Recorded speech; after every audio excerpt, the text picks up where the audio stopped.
Hi hello, ഞാൻ ആദിദേവ്.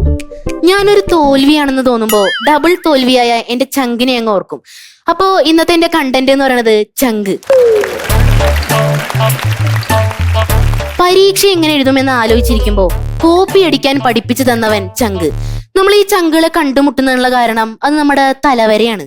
പിന്നെ നമ്മൾ അവരെ പരിചയപ്പെടും, കാരണം വരാനുള്ളത് വഴി തങ്ങില്ല. പിന്നെ നമ്മൾ അവരായിട്ട് മിണ്ടും, കാരണം നമ്മുടെ ഗൃഹപ്പിഴ. പിന്നെ കുറച്ചും കൂടി കഴിയുമ്പോ നമ്മൾ അവരായിട്ട് കമ്പനിയോ, കാരണം കണ്ടകശനി കൊണ്ടേ പോകും. ഹൃദയം സിനിമയിലെ പോലെ ഓരോന്ന് എഴുതാനും വരയ്ക്കാനും ഇവിടെയും ഒരു സീക്രട്ട് ആലി ഉണ്ടെന്ന് പറഞ്ഞ് സ്കൂളിലെ മൂത്രപ്പര കാണിച്ചു കൊടുക്കുന്നവനാണ് എന്റെ ചങ്ക്. ഈ ചങ്കുകളെ സന്തോഷിപ്പിക്കുക എന്ന് പറയണത് 50 ജീവനുള്ള തവളകളുടെ ഭാരം അളക്കുന്ന മാതിരിയാ. കാരണം ഒരെണ്ണത്തിനെടുത്ത് ത്രാസിൽ വെക്കുമ്പോഴേക്കും മറ്റേത് ചാടിപ്പോവും. ഈ ഐഡിയക്ക് ദാരിദ്ര്യം വന്നാലും ചങ്കുള്ളിടത്തോളം കുരുട്ടുബുദ്ധിക്ക് ഒരിക്കലും ക്ഷാമം വരില്ല, അതുപോലെ പ്രശ്നങ്ങൾക്കും. അങ്ങനെ ഇരിക്കെ ഞങ്ങൾ രണ്ടുപേരും ഒരു ദിവസം ട്രെയിനിൽ ഇങ്ങനെ യാത്ര ചെയ്യാ. പെട്ടെന്ന് അവന് കക്കൂസി പോകാൻ മുട്ടി. അങ്ങനെ അവൻ അവിടെ ചെന്ന് ഇരുന്ന് മേളിലേക്ക് നോക്കുമ്പോ ഒരു വചനം എഴുതി വെച്ചേക്ക: ലോകം ചന്ദ്രനിൽ എത്തിക്കഴിഞ്ഞു, നീ ഇപ്പോഴും ഇവിടെ തന്നെ ഇരിക്കുകയാണോ? അപ്പൊ തന്നെ അവൻ അതിന്റെ അടിയിൽ എഴുതി വെച്ച്: ചന്ദ്രനിൽ വെള്ളമില്ലല്ലോ, ഇതാ കഴിഞ്ഞു, ഉടനെ തിരിച്ചു പോവുക. എന്റെ ഈ ചങ്ക് എന്ന് പറയണത് ഭയങ്കര നാണുള്ളൊരു കൂട്ടത്തിലാ. അപ്പൊ രമേശ് ചേട്ടാ, അവൻ ഈ ട്രെയിനിൽ നിന്ന് ഫുഡ് കഴിച്ചിട്ട് ലൂസ് മോഷൻ അടിച്ച്. ഈ സംഭവം എങ്ങനെയെങ്കിലും ഡോക്ടറിന്റെ അടുത്തൊന്ന് പറയണം. അപ്പൊ ഇവനിങ്ങനെ ആലോചിച്ച് ഒരു ന്യൂജൻ സ്റ്റൈലിൽ പറഞ്ഞാലോ എന്ന് വിചാരിച്ചിട്ട് ന്യൂജൻ സ്റ്റൈലിൽ അങ്ങോട്ട് പറഞ്ഞു: ഡോക്ടർ, ഇന്ന് രാവിലെ മുതൽ എനിക്ക് അൺലിമിറ്റഡ് ഫ്രീ ഔട്ട് ഗോയിങ്ങും പിന്നെ വയറ്റിൽ നിന്ന് പുതിയ റിംഗ് ടോണും കേൾക്കാം. റീചാർജ് ചെയ്താൽ 1 മിനിറ്റ് കൊണ്ട് തന്നെ ബാലൻസ് തീർന്നു പോകും. Can you please disconnect this offer?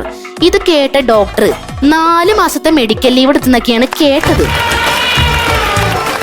ഞാൻ എന്റെ ചങ്കിനെ പറ്റി ഇത്രയൊക്കെ പറഞ്ഞാലും ഈ അവന്റെ ഈ ചെറു പ്രായത്തിൽ തന്നെ ലൈഫിനെ കുറിച്ച് ഇത്ര അറിവുള്ളൊരു കുട്ടിയെ ഞാൻ എന്റെ ജീവിതത്തിൽ കണ്ടിട്ടില്ല. അങ്ങനെ ഇരിക്കെ ഞാൻ അവൻ്റെ അടുത്ത് ചോദിച്ചേടാ, ഈ അറേഞ്ച് മാരേജ് ആണോ അതോ ലവ് മാരേജ് ആണോ നല്ലത് എന്ന്. അവൻ പറയാ: കയ്പയ്ക്ക ഉപ്പേരി ആക്കിയാലും കറി വെച്ചാലും കയ്പ് തന്നെയല്ലേ. അപ്പൊ ഇതിന്റെയൊക്കെ ഒരു സൈഡ് എഫക്റ്റ് ആയിട്ട് എന്റെ ചങ്ക് എന്റെ അടുത്തൊരു കാര്യം പറഞ്ഞത്: എടാ, നിനക്കറിയോ, ഇൻസ്റ്റഗ്രാമിലെ പ്രണയവും പിന്നെ അയൽ വീട്ടിലെ ഇറച്ചിക്കറിയുടെ മണവും രണ്ടും നമ്മളെ കൊതിപ്പിക്കും, പക്ഷെ രണ്ടും കിട്ടാനും പോകുന്നില്ല. ഒരു ദിവസം ഞങ്ങളുടെ സ്കൂളില് കലോത്സവത്തിന്റെ സമ്മാനദാന ചടങ്ങ് നടക്കായിരുന്നു. എല്ലാ കുട്ടികൾക്കും ഇങ്ങനെ സമ്മാനം കൊടുത്തോണ്ടിരിക്കുന്നുണ്ട്, പക്ഷെ ഞങ്ങൾക്ക് രണ്ടുപേർക്കും മാത്രം കിട്ടുന്നില്ല. ഇത് കണ്ടിട്ട് അവൻ എന്റെ അടുത്തൊരു കാര്യം പറഞ്ഞു: എടാ, ഒന്നും അല്ലാത്ത നമ്മളെ ലോകത്ത് പൊന്നാട് എണീച്ച് സ്വീകരിക്കുന്ന ഒരേ ആൾക്കാരേ ഉള്ളൂ, അത് നമ്മുടെ ബാർബർ ചേട്ടന്മാരാണ്. എന്റെ മാതാപിതാക്കൾ എപ്പോഴും പറയും, നിന്റെ കൂട്ടുകെട്ടാണ് നിന്നെ വഷളാക്കണേന്ന്. രമേശ് ചേട്ടാ, ഞാൻ ഒരു കാര്യം ചോദിച്ചോട്ടെ, ഈ സോഡ എത്ര കാലമായി ബ്രാൻഡിന്റെ ഒപ്പം കൂടിയിട്ട് ഇതുവരെയായിട്ടും സോഡയ്ക്കൊരു ചീത്തപ്പേര് കേട്ടിട്ടില്ല. എന്തൊക്കെ പറഞ്ഞാലും നല്ല സൗഹൃദം എന്ന് പറയണത് കരിമ്പ് പോലെയാണ്.